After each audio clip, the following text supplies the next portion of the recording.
Tell Us About Yourself is sponsored by bonusround.ca, streaming Canada's classic game shows on demand. Dive into the golden age of television with thousands of episodes of Canadian series that defined an era from anywhere in the world, all for just $1.99 a month.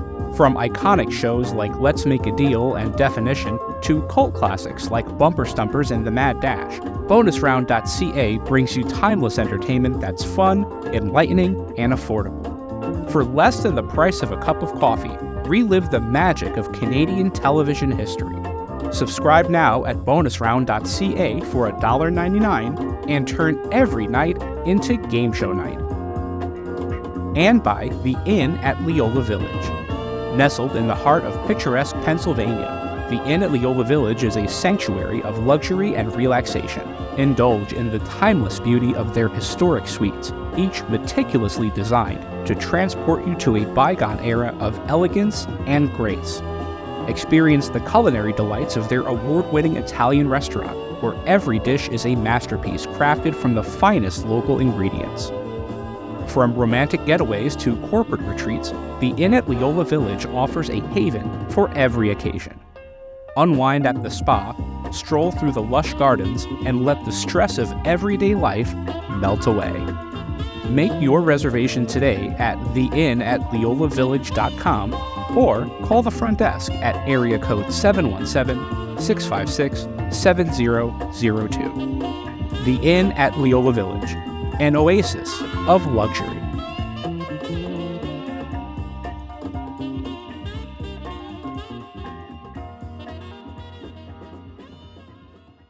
Tell Us About Yourself, Conversations with Game Show Contestants is produced in partnership with the Strong National Museum of Play in Rochester, New York, one of the largest history museums in the United States, and one of the leading museums serving families with highly interactive exhibits and programs.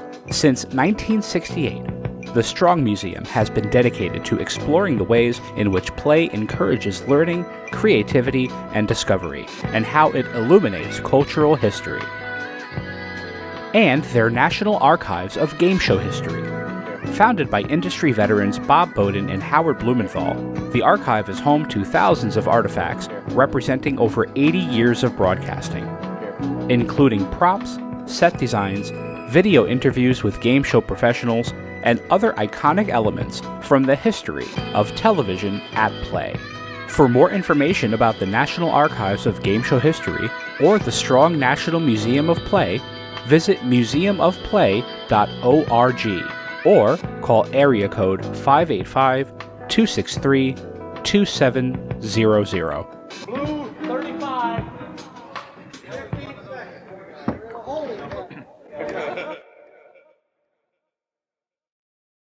Tell us about yourself, would you? Tell us something about you. For any new viewers, why don't you tell us again about yourself? We've met before, but let's meet again. Tell us about What yourself. else can you tell us about yourself? Perhaps you'd fill us in again and tell us about yourself.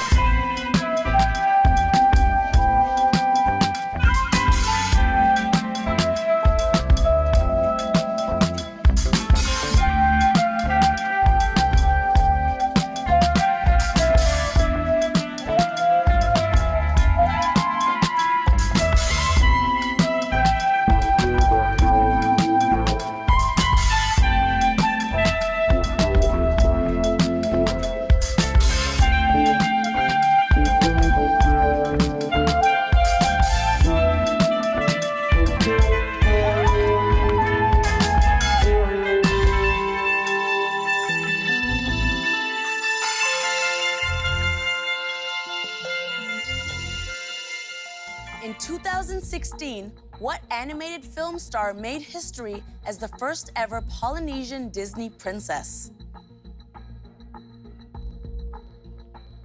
Moana. This is worth $25,000. Is that the correct answer?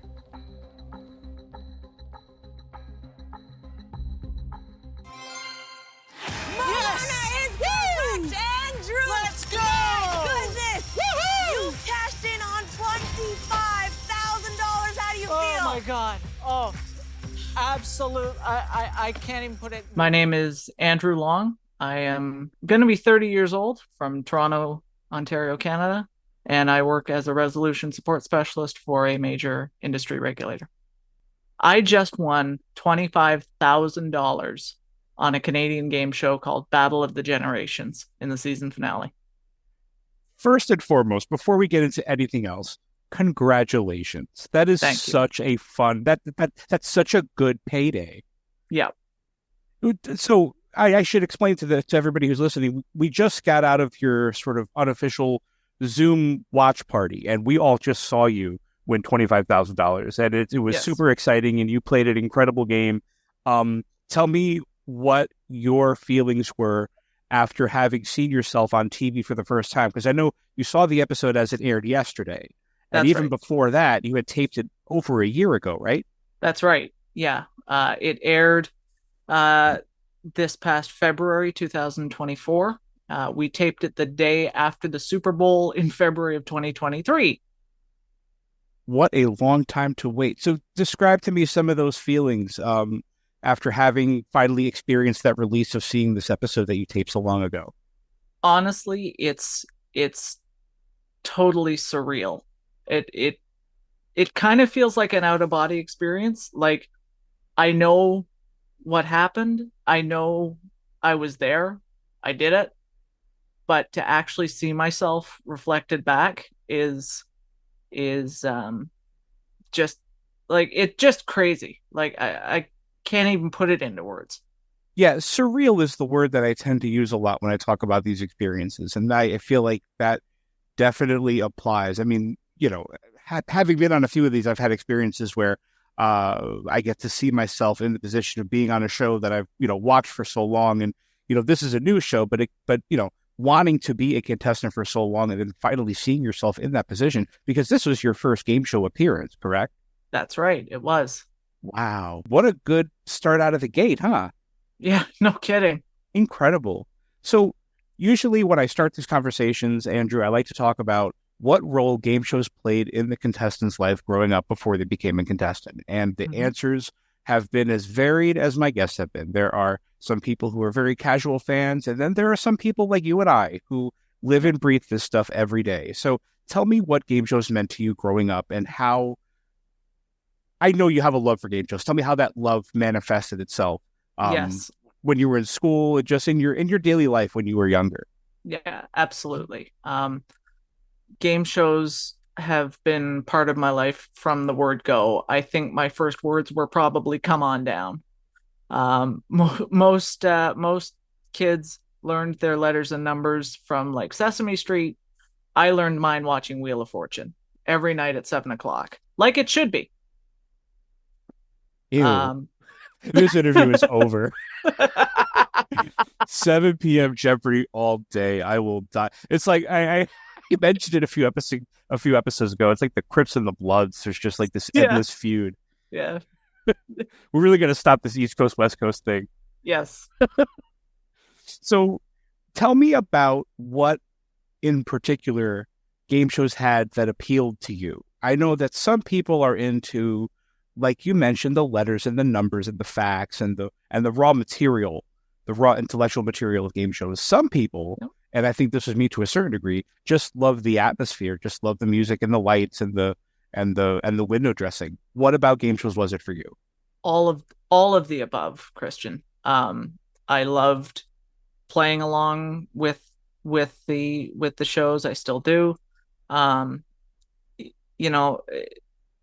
Game shows are this cacophony of light and sound and stimulation, and when you're 3 and 4 years old, watching The Price is Right in your crib is a great way to spend an hour and to keep a child like that occupied. It sure is. There's something medicinal about it too, and that's one of the aspects of shows like The Price is Right, which I'll talk about for a second. That The Price is Right has that medicinal quality to it, because for years and years, other than some minor differences, the show has stayed relatively the same. At least throughout the years where we were watching it, staying home from school, it looked the same in the 90s as it did in the 80s, as it did in the 70s.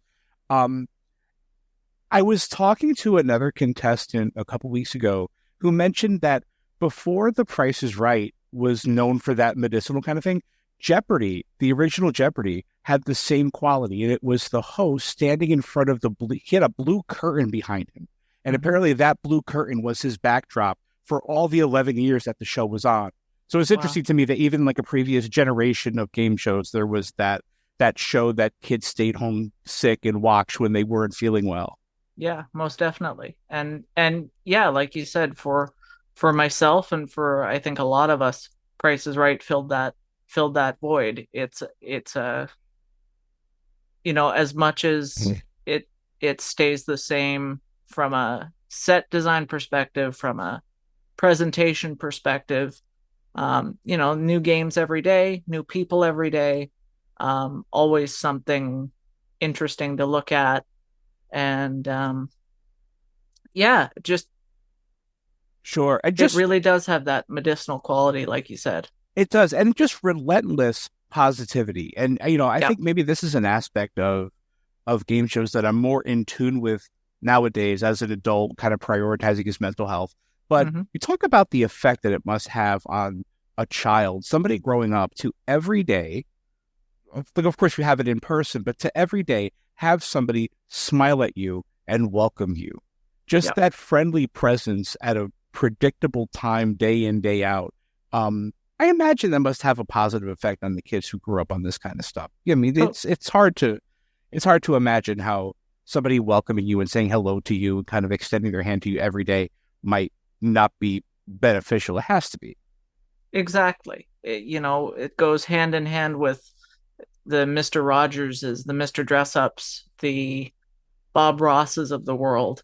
Like right alongside them, Bob Barker, Pat Sajak, Vanna White, Alex Trebek.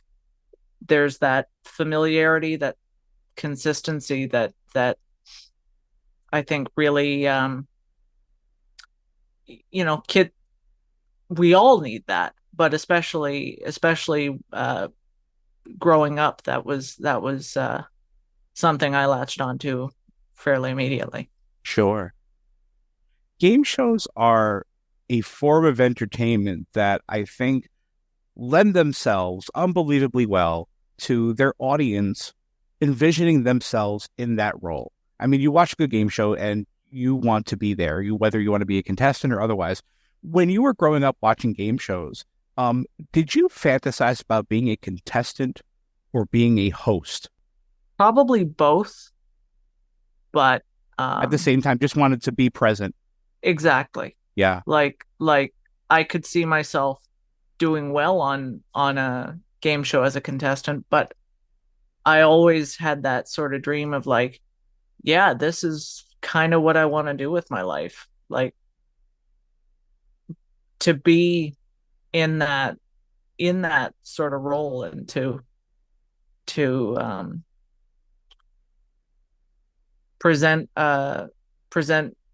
just to host a game show, that was the dream growing up. I said this in the interview portion of the show, which unfortunately they didn't air, but like that was like, I always wanted to be Alex Trebek growing up. Oh, a lot of kids did. And it's hard. It's hard not to see a person like Alex Trebek as a role model for kids. I mean, especially on a show like Jeopardy, where, you're at that age where school is so important, homework and learning and getting good grades. And, I can imagine, and I think it was true for me as well, that a person like Alex Trebek sort of stood as an emblem of that. And, that's what a good host does at the end of the day. I wonder if this is true to your experience. Mm-hmm. But as I got older, because I always wanted to be a game show host. I've said it a few times on this show, but that's been my lifelong dream, still is. And that goes back to when I was old enough to sit upright on my own and watch TV. It goes back that far. Yeah. But as I got older, I realized that I don't know that being the host of a television game show is the end-all, be-all of that dream. I think I just want to be that kind of person. Being a game show host and communicating those qualities in your everyday life to a healthy degree, I think is what I was looking for. I wanted to be that person that, knew how to tie his own tie and have a conversation and always knew the right thing to say and knew how to make a situation exciting, knew how to milk the drama out of something, how to get something funny out of someone and, get them to say something funny and react to that. I wanted to be that person. How true is that for you? Very, very, very much the same. It's funny how much, I've been listening to Tell Us About Yourself since the very beginning, and I've heard you mention this a lot, and it's funny to me how much you and I seem to be cut from the same cloth, because I too, like you, as I got older, I sort of realized, okay, I'm probably not going to be Alex Trebek one day. Probably. Right. And that's okay. And that's totally okay. Right. And I get to emulate that sort of style and emulate those positive qualities and reflect them back in, like you said, in my own everyday life, in large ways and small ways. And while you're discovering this about yourself and discovering that, you want to be able to communicate those qualities, what opportunities did you seek out for yourself in that way? Like, did you look for opportunities to speak in public or host, bingo or fundraisers or anything like that? How did you scratch this itch? Yeah. Well, definitely. I started in community theater when I was 10 years old, and I made some lifelong friends along the way, and that was really sort of where I guess I first started to be able to scratch that itch and be like, okay, I'm not myself. I'm not this I was kind of a dorky kid, Weren't we all? Right? He's obsessed with game shows. All? Well, yeah, right. That's right. That's exactly right. What are you obsessed with? Probably nothing. Exactly.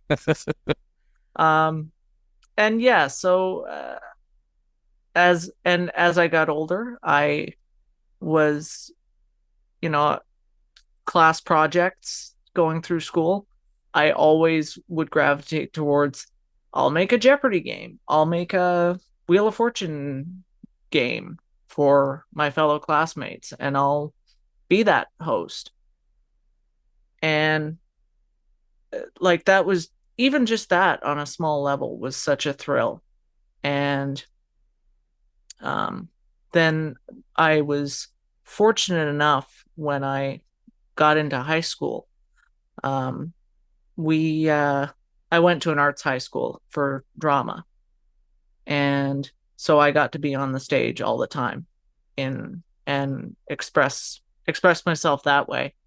But what I also fostered in that time was I started working with a convention up here in Toronto called Anime North, and it is Canada's largest fan-run anime convention. I'm not the biggest anime fan, really, really intense. I watched, Sailor Moon and whatever happened to be on YTV or Cartoon Network at the time. Sure. Pokemon, Yu-Gi-Oh, those sorts of things. Right. Dragon Ball was a big one in my house. Yes. And so the first year I went to this convention with some of my friends because, let's go to this thing. They had, as I looked through the pocket program of stuff to do, I noticed they had anime Jeopardy. And I went, oh, okay. Well, I don't think I know enough about anime to be a contestant, but I'm going to go and watch it and see how they do, see what they present. And I went up to where it was, and I walked over to where they had the projector and the laptop set up to for the PowerPoint presentation Jeopardy that they were using in 2010. Right. And I said, do you need a host? And he said, the gentleman behind the podium said, well, no, we've already got a host. I said, okay. Do you need an announcer? And he goes, okay. And so I ran the board. I actually ran the game board software, because the guy looked kind of swamped when I walked up. And Sure. And you sort of carved out your own role in this thing. Exactly. And it's something that so many of us have had this opportunity to do within this sort of game show sphere. I mean, I think of Cory. I think there's just so many people who have been able to sort of decide what they want to do and then also create it for themselves, make their own lane. And I just, it's hard to not feel grateful to have those opportunities. You know what I mean? To just sign up or just make it yourself. Exactly. It's just it's an encouraging aspect of game shows that I think gets overlooked sometimes. Most definitely. And I sat down and I said, "This is Jeopardy!" And to this day, I still work with Anime North, and I'm now the game shows department head. So I'm the one who schedules the game shows for the whole convention, and I'm the one who gets to produce and I get to make my own game shows. I get to make it in my own image. This past year we did The Price is Right for the first time, and through a combination of a couple of pieces of software, some custom built, some found online through some mutual friends. I was lucky enough to bring that experience of watching, we all watched The Price is Right growing up, and to be able to bring that to this space and to be able to make it, this is The Price is Right how I envision it. Right. You get to be the architect of it, of the experience. Right. And maybe that experience that you build speaks to somebody else in a way that's true to their creativity or their interest. Yeah, it's a very privileged position to have, and it's something to cherish for sure. Most definitely. And I do every time I'm there. Absolutely. You have to. Tell me about how the opportunity to appear as a contestant on Battle of the Generations came about. Now, this is a show in Canada, and I don't know if we'll have it in America at any point. I was very impressed by the show. I think that it can go lots of places, but let's talk about how you got the opportunity to sign up, to audition, and be on the show. How did that materialize for you? Sure. So, I saw a casting notice on CTV's website. CTV is the network that airs it here. They're one of the larger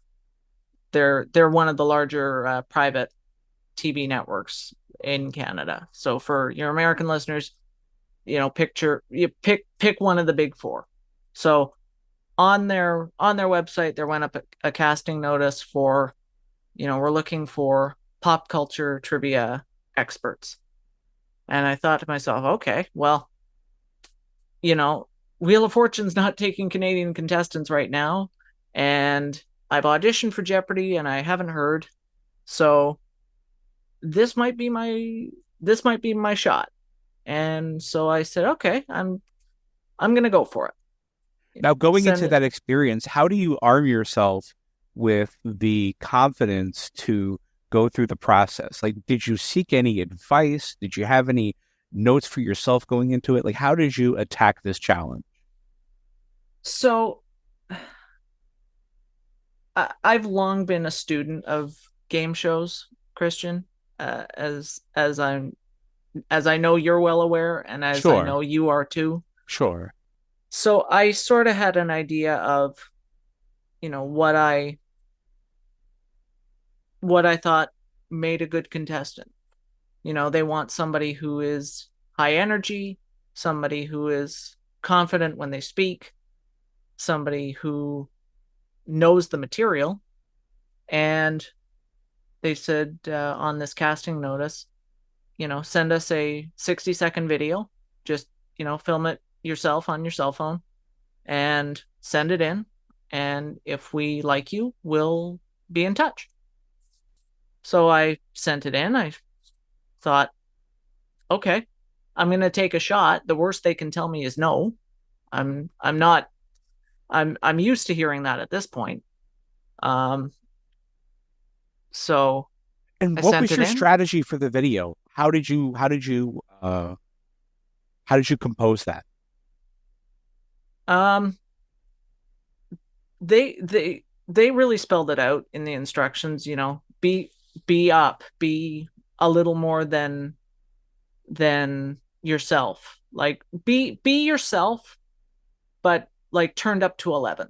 Sure. So sure. That's game show contestant advice 101 for anybody exactly listening. right. Yeah, absolutely. Exactly right. And so I did that, and I said, this is who I am. I'm Andrew. I'm 20 some years old. I'm a millennial. Here's why I think I'm going to be a great contestant.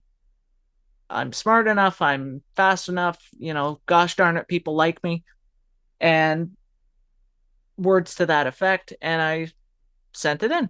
And I thought, okay, if I hear, great. If I don't, it's cost me 2 minutes here. I work from home. So, it just on a lunch break one day, just got in front of a big bay window. So I had good lighting and sent it off. And, good for you. And how long was it between the time you sent the video and the time you heard back from somebody related to the show? It was, I'm trying to remember exactly. I think it was probably somewhere in the realm of 3 weeks to a month. Like I'd sent it in. I thought, okay, if I hear, I hear. If I don't, I don't. I hadn't heard for a couple of weeks, and I thought, okay, well, like I didn't really think much of it again. And then I was at work. One of the we switched to sort of a hybrid work model at that point, and so I was in the office when I got a phone call late in the day from a local Toronto number that I didn't recognize, but thought, well, maybe, who knows? I'm gonna pick it up, and the voice on the other end said, "Hi, I'm looking to speak with Andrew." And so, okay, speaking. "Hi, this is such and such from Battle of the Generations. We saw your video and we think you'd make a good contestant. When can you do a Zoom interview with us?" And I said, "Oh, yeah, yes. Yeah, of course. Sure. Wow, how exciting. Yeah. And I thought to myself, like, be cool, be calm, say all the 4-letter words in your mind. Right. And so we set it up, and a couple weeks later, I hopped on a Zoom call with one of the casting people. We did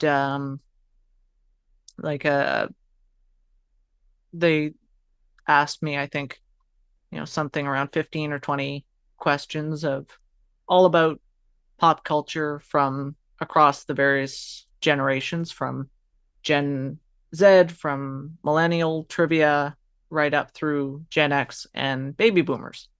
A lot of it, as I recall, was like classic TV, like who was the eldest Brady, and And luckily, being a student of game shows means I'm a student of classic TV as well. That's So- right. And a student of trivia.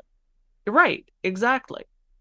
And so that's sort of my wheelhouse, if you will. And so we got I got, I guess, the requisite number of questions right, because they said, okay, now we're gonna record a little bit, a couple little bits, and again, just sort of tell us who you are, tell us what you are, and why you think you'd be a good contestant. Give us a little bit of trash talk of the other generations. I am a millennial. I represented the millennials on the show, and so I did what they said, and it was like, okay, we'll pass it along to the producers. Don't call us, we'll call you. Okay.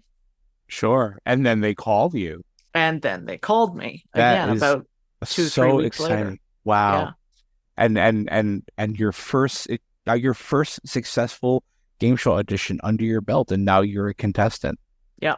And now I'm a contestant. And now more Zoom interviews with producers, and they sent me the rules Bible and non-disclosure agreements, and please sign your life away here for all eternity. All the fun stuff, right? Right. All the stuff that you don't get to see on TV.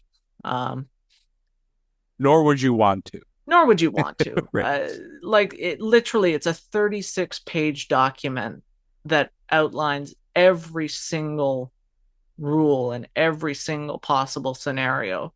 Like every game show has one, but to actually have it in your hand and for them to tell you, read through this. If you have any questions, let us know, and sign it and send it back. Right. Oh, it is a daunting document whenever, no matter what show it is, like you said, they all have one. Yeah. And they use phrases like, in perpetuity throughout the universe. And, Yes. all these very scary things that out of context sound like you're signing your life away. Yep. Let's go back for a second to that idea of getting the call, and from that point on, having become a contestant. When it happened to me for the first time when I was 18 years old, when I first got on a game show, I felt, and I see it better in hindsight, but I felt a page turn. I felt like, and it bordered on a physical feeling. I always talk about The Price is Right. It's just like the most religious experience I've ever had.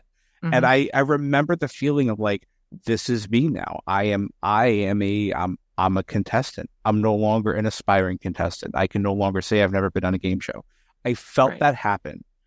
As somebody who had wanted to do this for so long, and as somebody who had aspired to be on a game show in any capacity, did you experience a similar feeling? I did, but I don't think it really hit me until we actually got into the studio. And, because as with everything in this post-pandemic world, it's all over Zoom. It's all, we're all just faces in boxes. Sure. Yeah, my wife says it's not real till you're holding the check. That's right. Yep. But yeah, it hit for me like, oh my God, this is really real. This is actually happening, when we got into the studio for the first time. And I saw they have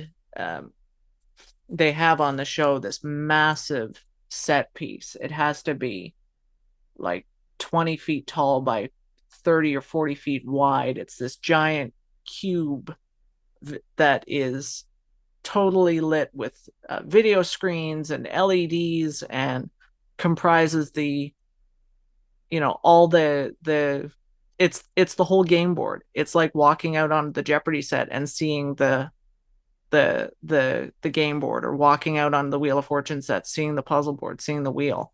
Like, oh, this is real now. Right. That's where it's all happening. Yeah. Yeah. Yeah, that's so funny that it was because it was a physical thing for me too. I remember when I was in line for The Price is Right, the first thing I saw, like I already had the experience. I've been there for a few days, but the first thing I saw that made me realize, like, holy shit, I'm about to see The Price is Right. I saw cliffhangers sticking out of a garage, and Yeah. it was like seeing Mickey Mouse from a distance. You know what I mean? Yes. It was unbelievable. Completely. Yeah, yeah, yeah. So tell me about the social aspect of this. I mean, you're meeting people, you're probably shaking hands and being introduced to all kinds of staff members and makeup people and production assistants and Yep. other contestants. Tell Yes. me about how you first encountered the people who you'd eventually play against and sort of how you got on with them. Sure.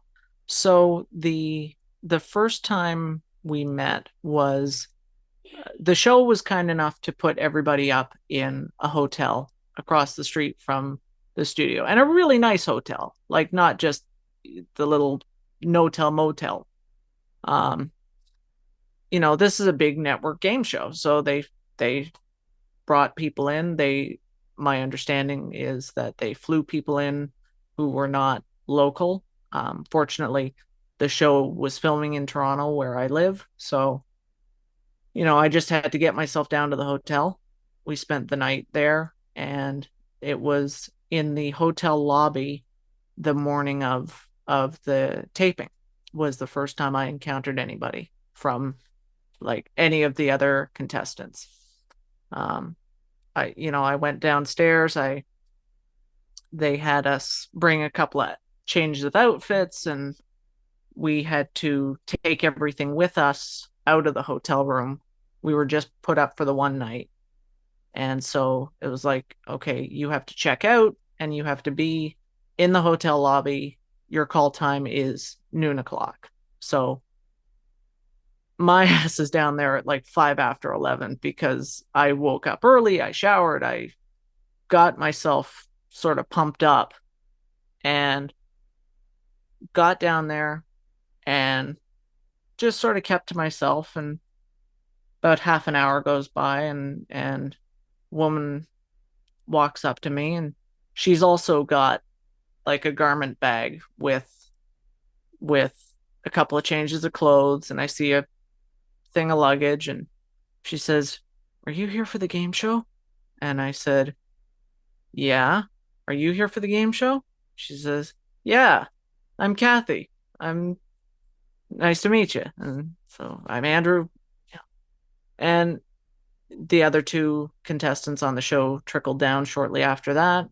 And they were like, everybody was super nice.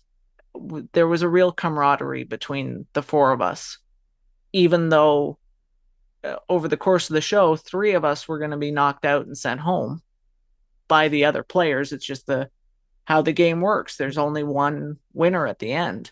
Sure. And I'm sure you're advances. encouraged throughout this process to, amp up the trash talk and, really pretend you're really competing against these people, but, let's amp it up and I'm sure you're encouraged to do all of that. Yes, we were. Right. And funny story I'll tell now. As we were, the couple of production assistants came into the hotel lobby around noon, picked us up, and we just walked over. It was like a block. This Kathy woman, who was the baby boomer on our show, she had brought with her a like a horseshoe for good luck. And we're walking down along the street, and I hear it drop. I hear like something metal drop. I turn around, and she dropped it. Like, she's just carrying everything. Here we are, four idiots being led along by production assistants carrying garment bags and luggage in downtown Toronto. I think Battle of the Generations is a better title. Yes, I think so too. I know the cube is big, but I don't know if that would fit the whole thing. Street. Yeah. 4 idiots being led by production assistants. I can't wait for next season. It's a celebrity 4 idiots being led. And of course, it's Canadian, so we'll get like Martin Short. Right. So anyway, so she drops this horseshoe, and I just happened to be closer. I bent down, picked it up, handed it to her, and she says, "Oh, thank you." And she says, "Like I'm just like a ball of nerves. Are you nervous at all?" And I stopped for a moment. I didn't answer right away. I thought to myself, okay, I read Bob Harris's book, Prisoner of Trebekistan. He used to do that to the other contestants on Jeopardy when they were waiting to go on and be like, "Are you nervous?" And get them to be like, Jedi mind trick them into getting more nervous. And I'm like, I don't think she's trying to Jedi mind trick me, but just in case. And so I said, no, not really. Good for you. Good strategy. Yeah. Never let them get into your head. There are always people like that, I feel like, at game shows that sort of like go on the offense. It's never really that necessary. I much rather just sort of get in my own zone and be by myself before we like get out there and do. I like to conserve fuel for the long journey, you know. Yeah. Yeah. And that's what sort of ended up happening with us too. Because we were led over, we went up to where the filming spaces were. We each were sequestered in our own dressing rooms. And when we got there, the crew happened to be on their lunch break. So like we were going to be sitting there for at least an hour before anything else was going to happen, before hair and makeup, before, we did like a little pre-interview, like in a confessional cam room for the intros. Right.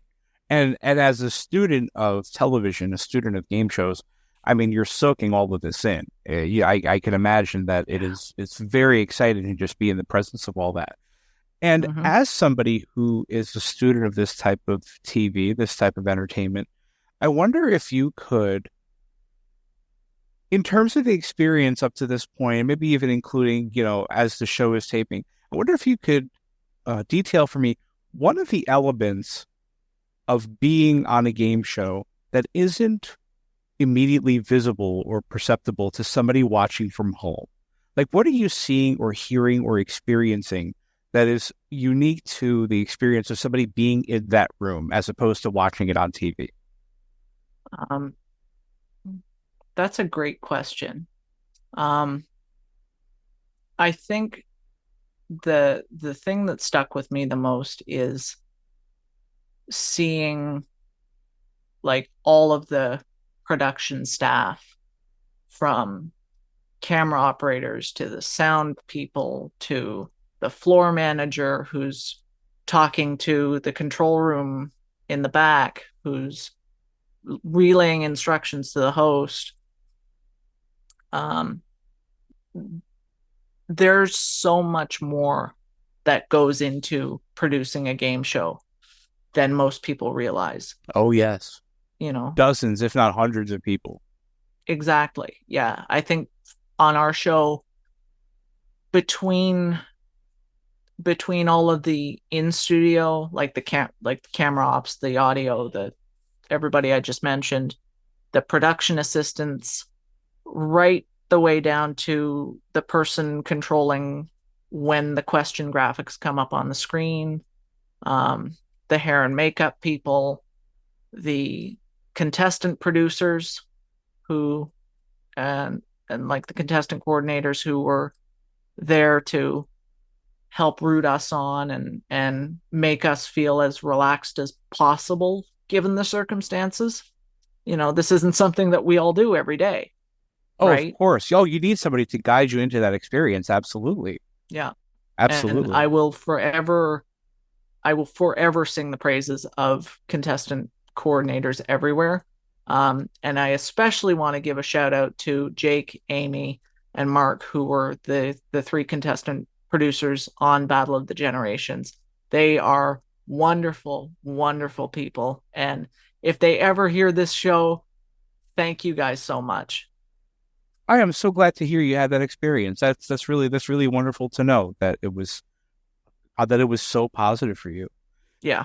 Yeah, at this point, I should probably explain a little bit about this game. We just watched it, but it wasn't a very complicated show. So, a Battle of the Generations, and correct me if I'm wrong at any point in here, Andrew, but you have 4 contestants, each of them representing a different generation. So you had your Gen Z, your Gen X, your Baby Boomer, and your Millennial, which was you.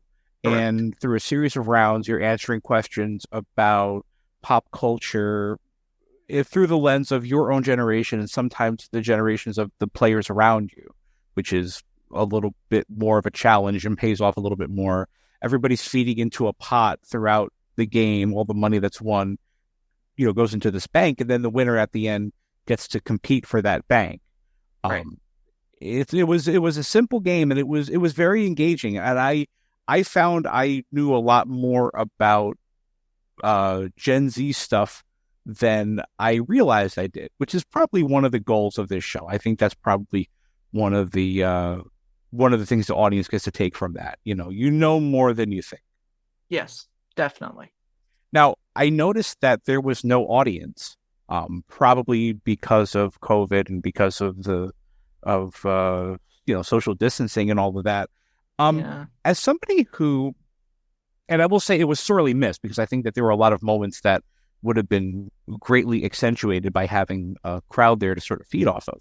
Yes, I completely agree. Sure. And I think more the point of not having an audience in the studio was less to do with COVID restrictions and social distancing, as opposed to just how long the show took to tape. It's an hour-long show, but between sometimes the host would flub a line, or sometimes the camera wouldn't be in the right spot and they'd have to retake things. From start to finish, the show probably took about 4 hours to tape.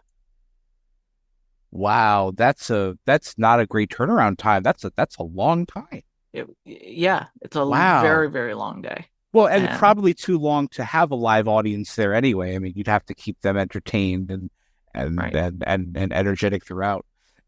So, Andrew, as somebody who has experience as a pub quiz host, as the host of game show events for conventions and things, and just having that performer sensibility that's required for that type of thing, are you the type of person or the type of performer that can manufacture that energy for himself when there's not an audience present?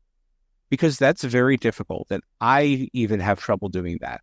It's hard for me to play to an audience that's not there. Do you have that same difficulty?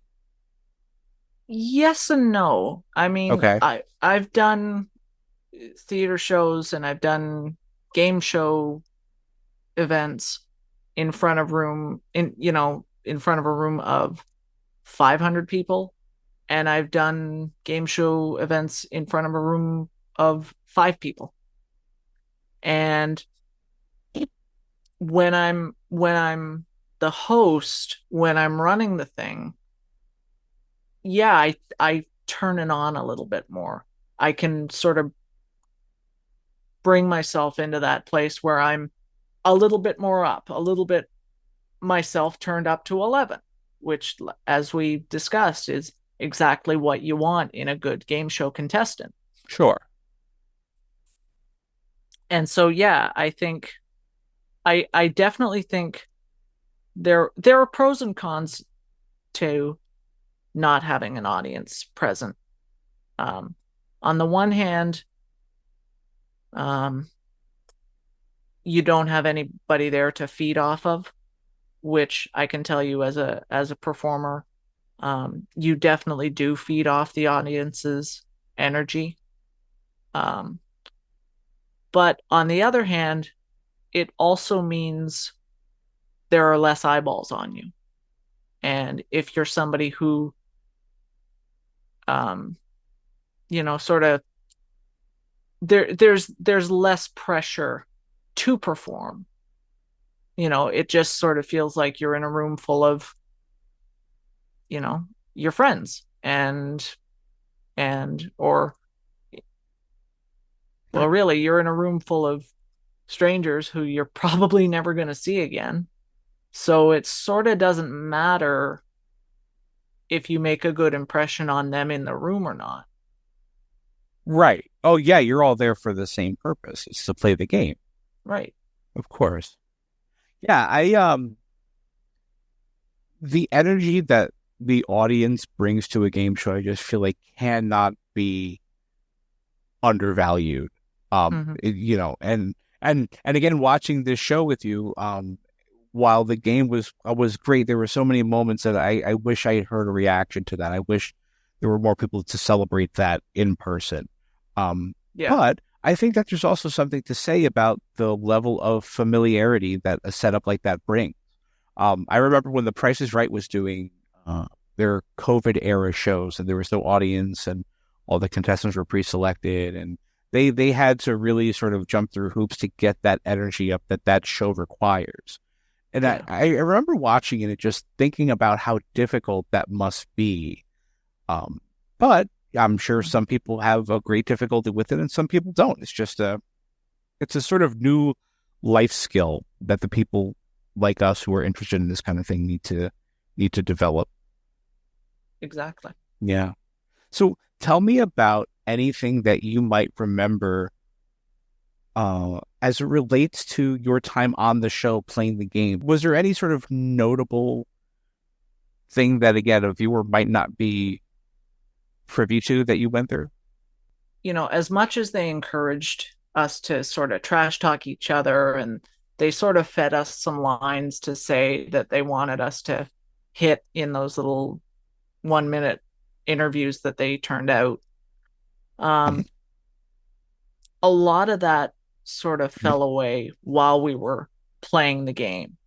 And especially through the course of the show, there are these rounds called the battle zone, where two of the contestants on stage have to fight it out in a trivia contest. They have to get a certain number of questions right, and whoever gets more right stays on the show and the other player goes home. So I was lucky enough, in the first battle zone, I was one of the players who earned safety. I didn't have to play that first one. So I sort of got to sit back and watch and turn to the Gen Z player who was on my right when questions would come up on the screen. It's like, did you know that? I didn't know that. Or, oh my God, yeah, of course I know that. How do these people not know that? Or, holy shit, I didn't know that. Right. So again, you're sort of developing that familiarity that comes across on the show. I mean, it definitely seems like, although there's all this playful sort of trash talk, I mean, everybody is clearly very competitive and wants to win. There's also that feeling that, and maybe this is something that comes from the experience of being there for like a long tape day. It seems like you all are very familiar with each other. Like you've been around each other for a little while. Yeah. And we didn't sort of get there until after. So basically the way the day went, they brought us over, we sequestered for an hour or so. They took us all into hair and makeup. Then they put the four of us together in a holding room. And that's really when we first sort of got to interact with each other and chat and what do you do for a living? And what do you do? And develop, like you said, that familiarity that like, wow, we are 4 of 80 people, because they did 20 shows and there are 4 contestants per show. So we are 4 of 80 people who get to do this thing, who get to be here in this space at this time. And, whatever happens, there was this sense of, yeah, I want to win. I want to beat you guys. But it's going to suck. In a way, you've already won. In a way, we've already won, and it's going to suck whenever any one of us is going to have to go home. And, as the eliminations would happen, and, the camera would sweep around and get the big shot, and then they'd fade and go to black, and then everybody was like all hugs and like, I'm really sorry that you're out, and this is the end of the day for you. And that developed more and more over the course of the day. And so I want as many people to watch the show as possible. So I will spare details of the entire gameplay. Mm-hmm. But we did start this conversation by you telling us you just won $25,000. So yeah. Let's get to that part. Yeah. So you win. You're the final surviving contestant, and so you face this bonus round, and eventually a double or nothing question. Yes. Tell me what it felt like going into that, because I can imagine that, the pressure, the excitement, it's all sort of getting to you at this point, and it's building up to something. Tell me what it felt like to navigate that bonus round, and then we could talk about that release once you learn your prize, once you win the whole damn thing. That must have felt incredible. But let's start at the beginning. Tell me what you felt going into the bonus round. So going into the bonus round, everybody else is gone. Now it's just me against the board. And now I don't have competition around me. Now it's like, okay, everybody in this room wants me to win. Like, so yeah, I felt the pressure a little bit. The bonus round is against the clock. You have 2 minutes. They randomly select a question from one of the 4 generations. You have to get 3 questions right in any one of the 4 generations to win the bonus game, to unlock the vault and win all the money that's been accumulated in the game so far. Right. As since the questions are being picked randomly, it just behooves you to answer all of them. Don't necessarily focus on answering all 3 in one particular generation. Just knock them all out. Exactly. The more you get right, the better chance you have of winning.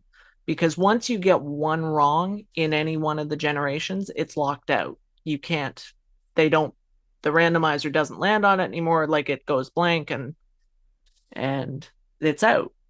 And there were a few times this season where players ended up, like, they didn't unlock the vault. They washed out there. And so I was kind of nervous about that. Certainly throughout the show, there were a couple of tense moments where I thought to myself, oh my God, I've blown it. This is the end of the road for me.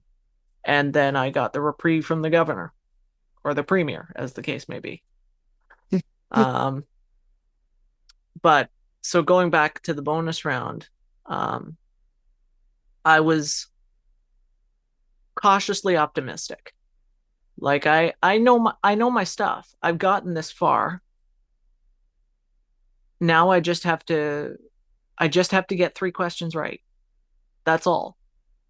And luckily I did.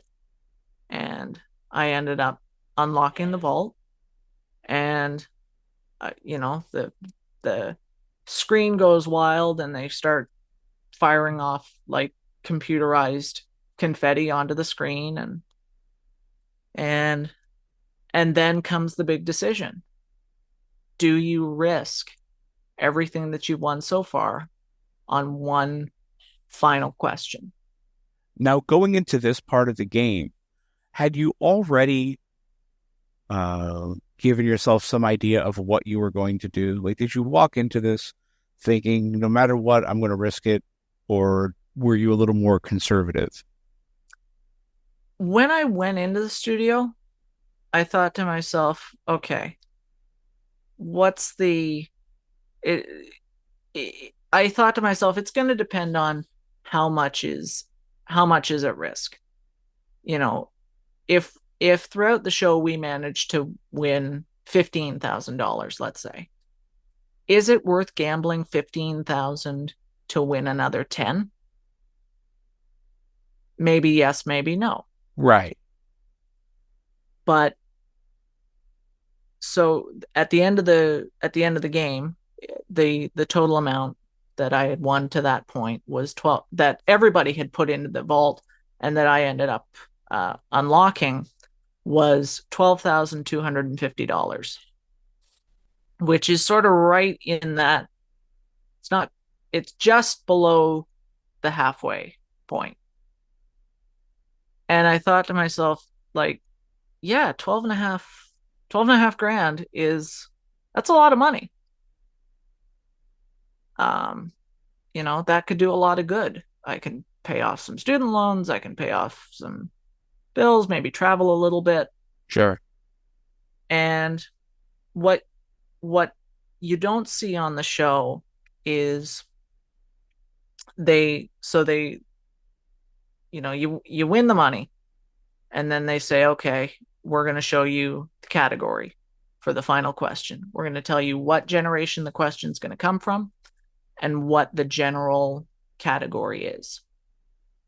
And so for me, they flip the card over and it's Gen Z animated films. Which you have to be feeling great about. I felt pretty good. I'm not going to lie. I felt pretty good. But it's at this point that tape stops. And I get a couple of minutes to think about what I'm going to do. And one of those contestant producers, Mark, came over to me. And I don't know. To this day, I don't know if he knew what the question actually was going to be. I'd like to think that he didn't. But he came over to me and he sort of gave me a little pep talk, and he sort of said, you've been killing it all day. You've been really, really good. You've only missed like maybe 2 or 3 questions the whole show. And like, your stuff. You know more than you think you do. You can do it. You can win this. He said, there have been people who, some contestants have won the whole thing. Some contestants have gotten to this point, taken the money and run. And of course, they do the game show thing where it's like, oh, okay, well, let's see what would have happened. We'll show you the question anyway. And he said, those people who took the money and ran and then knew the right answer to the question left the most upset, because it's like, damn it, I could have won the whole. Sure, you were that close. Right. And like, if only I had trusted myself a little bit more, I'd be walking out here with $25,000 instead of, 11 or 12, which Sure. Again, 5 figures. That's a lot of money to risk. I don't know about you, but that's above my snack bracket. Oh, if 100%. If I go, if I go to the casino, I'm going to the penny slots. Yeah. Oh, for sure. Yeah. I mean, the one time I was in that position to gamble whatever I had on a millionaire up to that point, I mean, even that was like the most money I had ever been exposed to in person, up to that point. Right. It was the same for me. Right. And I love the way you communicated this. You said, I came with nothing. If I leave with nothing, I've still had the greatest day. Let's go for it. Exactly. And that to me is like, that's the attitude with which you go into a game show like that. You know what I mean? But that's just, again, just that like relentless positivity, and it's like, sometimes it pays off, right? Yeah. And sometimes it pays off, and sometimes you end up with a case of rice-a-roni. Oh, even that would be great. Right?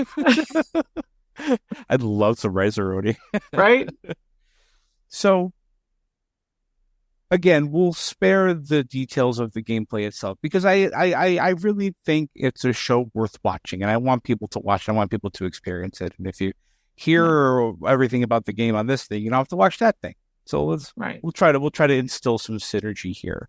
Mm-hmm. But suffice to say, you are a $25,000 winner. I want to know what it was like, not when you won, but immediately after. I mean, taping wraps, and I'm sure everybody wants to celebrate with you. Who comes up to you? How are you processing it? And what do you do that night? What do you do once the show is over and you're done after having gone through that? Yeah. So the first people who ran over were Jake and Amy, my contestant producers, who had been with me from the first Zoom call after. It was like, okay, you're on the show. Here are your contestant producers. They're going to be with you the rest of the way. They ran over to me. Big hugs, big cheers all around. And because this was the last episode that they were taping, and as far as I know, this is the last episode of the season, if not the series. The spirit in the room was super high. Like, everybody was, high fives and congratulations, and oh my God, you went for it. I can't believe you did that. Way to go. Congratulations. Sure. That closing night energy, like from theater. Yes. Yeah, totally. Yeah. Oh yeah. Send them home happy. That's right. And it was really cool to be able to do that for them in a weird way. They'd been working on this thing for weeks and months, and they've been through it, and they've been through the highs and lows, and people walking out, 3/4 of people walk out with nothing. That's just the format of the game. Three out of the 4 contestants don't even get a shot at the money. They go home with the case of turtle wax and the encyclopedias. So there's a lot of sadness in that, but the just the jubilation of everybody on set, and big high fives and hugs from Lily, the host, and just everybody, from the top on down was ecstatic and just thrilled. Even Hala? No, I unfortunately I didn't get to see any of the other contestants after, once they had been eliminated, they were whisked off stage and I never saw them again. Oh no. I know. I wanted to. As soon as Hala came, she was gone. That's right. And we had talked about before the show, it's we'll exchange phone numbers after the show, and we'll exchange our Facebook information and blah blah blah. And it was okay, it's over now. I went and confirmed my information for where do we send the check? And okay, you won the show, you won $25,000. Sign here. This is on the iPad, and we'll process it, and the check will be delivered by courier within about a week, which is my understanding is very, very much unlike most of the game shows in the US. Oh yes, I waited a month after Millionaire, but yeah, they don't pay you unless your episode airs over here. Yeah. And so I'm thinking about that process, and I'm thinking about you getting the check, and I'm thinking about how Well, let me ask you, did they tell you not to spoil, not to talk about what you won, to keep it a secret? Was there that in play? Yes, very Yeah. much so. Oh, it's so hard. It's so hard. I'm so bad at keeping good surprises. I know. I'm the same. Yeah. And so after the show, we signed all the paperwork, collected all of my stuff, and production assistant walked me out of the studio, down the elevator to street level, and said, "Okay, that's it. Have a nice night. Get home safe." Just right back on the street like the person you were.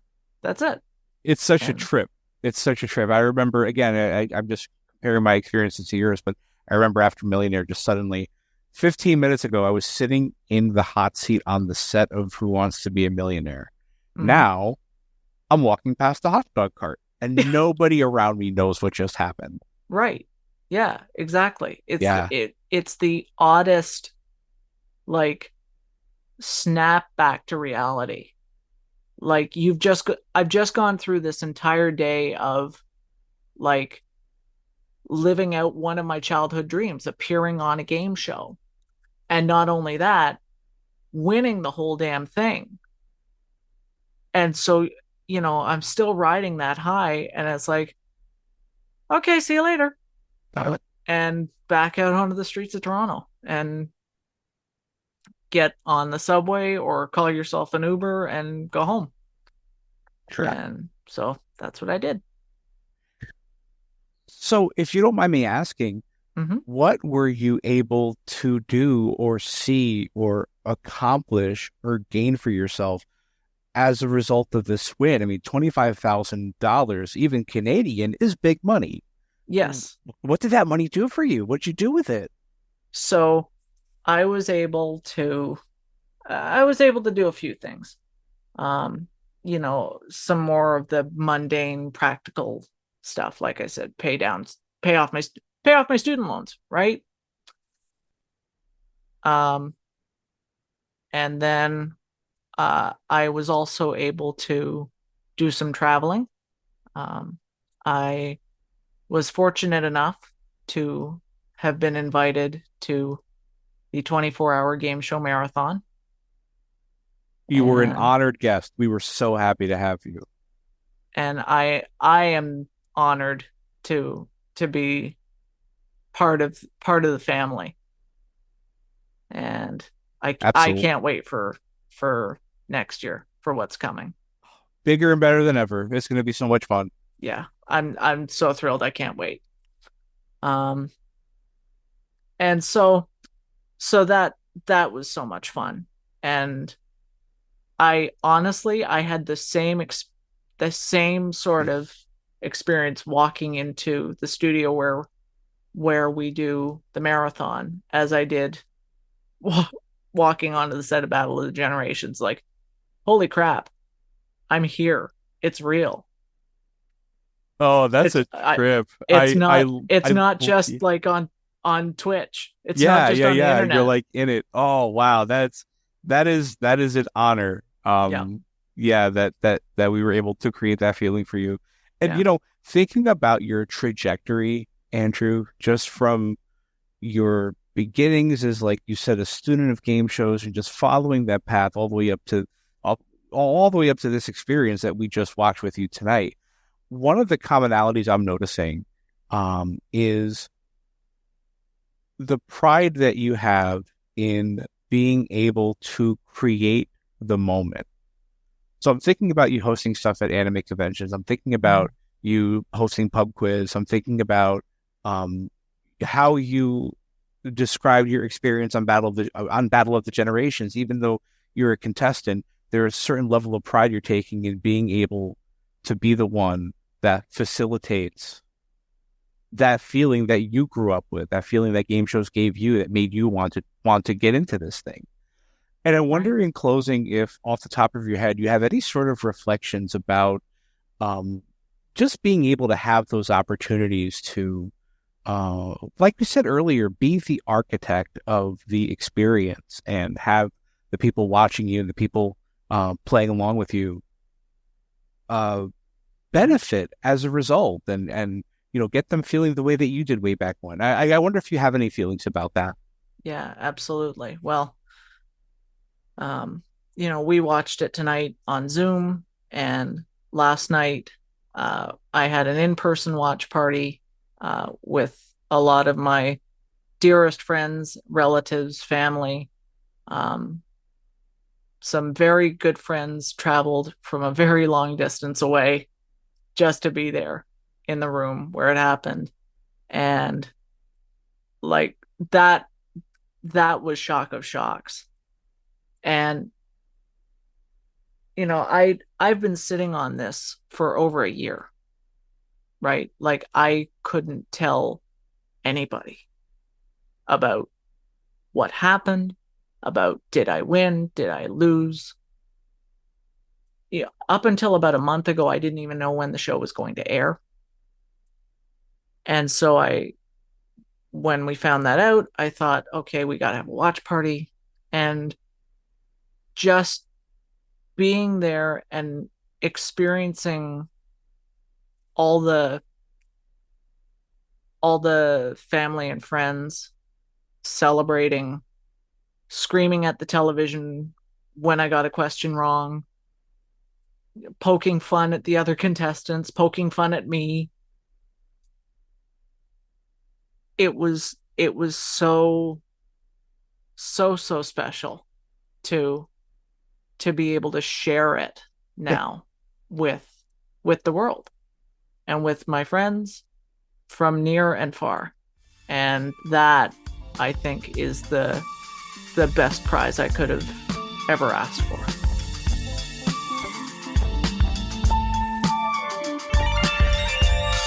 Tell Us About Yourself. Conversations with Game Show Contestants is hosted, produced, and edited by me, Christian Carrion, from my studio in beautiful downtown Lancaster City, Pennsylvania. Co-executive producer Cory Anotado. Researcher Chuck Donegan.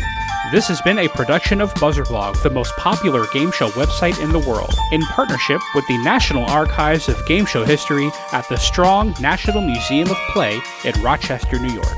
For more information, visit museumofplay.org. Thank you so much for listening. I'm Christian Carrion. Good night.